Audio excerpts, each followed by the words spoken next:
I grew up in Cedar Woolley, Washington, and I walked to school. About a decade ago, 50% of kids were getting to school by walking or biking, and today it's 13%. When it comes to safety and healthy eating and academics, all of those things make a whole child. That pick-up and drop-off congestion that we see a lot of times that creates a lot of safety hazards. A lot of the infrastructure that's put in close to the school is very safe.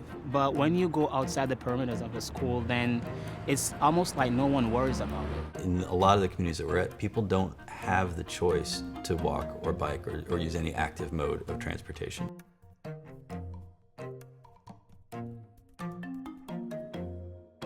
We're working with 6 school districts in South King County. Each school district selected 3 schools. They're schools that are traditionally not gotten the same degree of infrastructure investment as other schools in our region.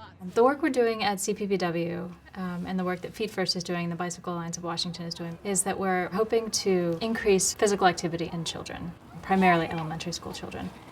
A big part of what this program has tried to do is connect the schools and the districts and the city governments.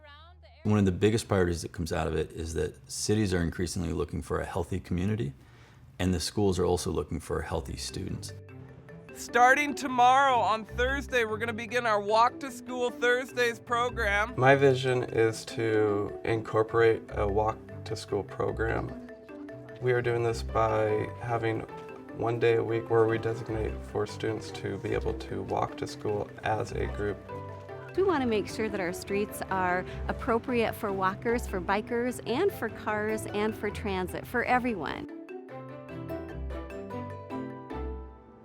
Who knows anything about this intersection? Can anyone tell me something about this intersection? The purpose of a walking audit is to bring together people that are invested in a particular neighborhood or different community from all different perspectives, from the community members up to the elected officials. And we facilitate a conversation while we're walking around the neighborhood. Using the information that we get from the walking audit, we help put together a walking map that shows where the best routes to school are for the kids, and then that can get distributed to parents so that they can help plan their kids' path to school. And then we can put together a plan so that even if there's not money available right now to make changes, we've got a plan lined up so that we can actually start making those improvements. You got to get your groups of 3 so we can get ready to go. Each school is holding an encouragement event, so that's like a walk to school day. It's just a chance to sort of entice people back on the streets to remember what it's like to walk to school. It's also to get people from the city to come out and walk from the school, and to get parents to do the walk to school, to actually physically experience what the walk is like. We've seen in other communities that schools that initially start off with a big one-time event where you walk to school have decided that they've gotten enough enthusiasm from the kids and the parents that they've tried doing it once a week. And then after that, they start doing it twice a week. And then at a certain point, it just becomes the norm that people want to walk to school together because it's an enjoyable activity. A big part of safe routes to schools and transportation in general is looking at the cultural shift that's happened in terms of how we get from place to place.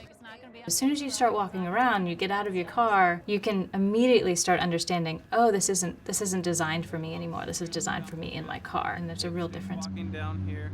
The huge barrier that we're facing when looking at shifting people's understanding is that we're trying to encourage people to walk and bike, but our environments that we've built don't actually accommodate for that. What we try and get across to parents is that it's not safe to drive your kid to school because you're increasing their risk of physical inactivity and increasing their risk of diabetes and heart disease. And we know that countywide, obesity is one of the 2 leading causes of preventable death. What successful cities have done is to set up a Safe Routes to School committee. It's a chance for representatives from the district and representatives from the cities to actually sit down once or twice or maybe even more a year and talk about what the newest challenges are and what the newest opportunities are and identify ways that they can work together. By setting up that sort of a partnership, it really adds to the sustainability of the project. Yeah. In the elementary schools that we're working with alone, there's about 7,000 kids. And if you add in the middle school and high schools, then you're up to about 10,000 kids who could potentially be impacted through the work that we're doing. We'll have schools that have plans that are in place so that they can go out and find grant money and apply it.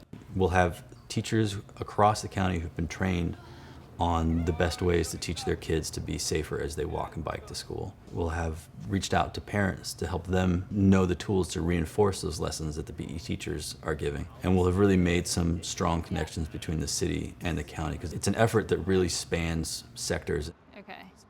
What's really inspiring about the project for me is to meet all these people who really want to make it better for the kids. They want to improve the kids' health, they want to improve the kids' safety around traffic, they want to improve the safety of the community. Physical activity increases general health and well-being. Safe Routes to School is a way that we can encourage that school by school and then hopefully district by district to get kids to be able to walk to and from school and hopefully make those changes sort of broader. One of the things that we are trying to do is to make equal opportunity for everyone in our city to be healthy, to be active. It's number one thing is to keep kids active all the time. Healthy kids make happy kids, and it's as simple as that.